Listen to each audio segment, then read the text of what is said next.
Et salut à tous, bienvenue dans ce nouvel épisode d'Objectif 3 minutes. Aujourd'hui on parle d'une nouvelle marque dont on n'avait jamais parlé sur la chaîne. On parle de la marque Laowa et de son 12 mm 0D. C'est parti.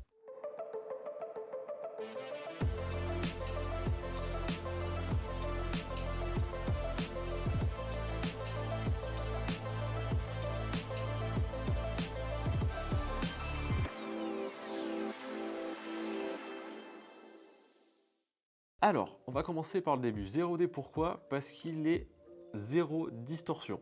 C'est pas vrai. Il distord. Il distord moins que les autres 12 mm. Mais il fait pas zéro distorsion.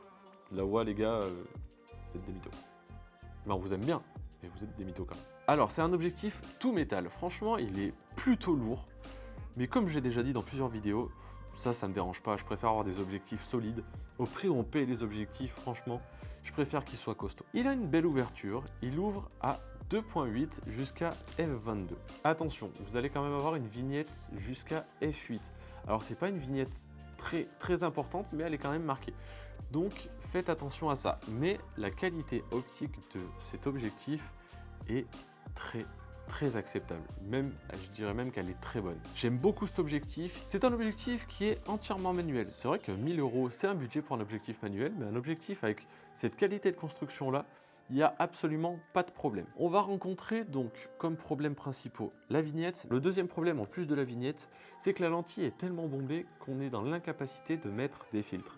C'est quand même assez dommage parce que 12 mm, ça serait une optique qui serait très bonne pour faire du paysage. Et on sait qu'en photographie d'extérieur, en photographie de nature, bien souvent, on a besoin de mettre des filtres pour faire des poses longues, pour lisser certaines choses et tout. Et je trouve ça dommage qu'on soit obligé de remettre une grosse box hors de prix pour mettre des filtres dessus. C'est un objectif conçu pour les full frame avec toute une panoplie de montures disponibles.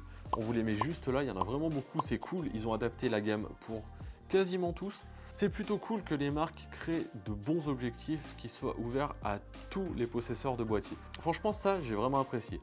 Par contre, le cache, il est pas top. Vu que justement, c'est un dôme, on peut pas faire des caches qui se clipsent. C'est juste quelque chose qui va venir se poser dessus. Et en fait, on va avoir deux petits poussoirs ici qui vont venir se mettre là et là. Donc si vous ne l'alignez pas parfaitement, là il tient à peu près une petite résistance. Et si vous le mettez sur le côté, il va tomber. Donc ça, il faut faire attention. En gros, c'est pas compliqué. Le Laowa, vous le mettez dans le bon sens. Et là, au moins, ça tient à peu près.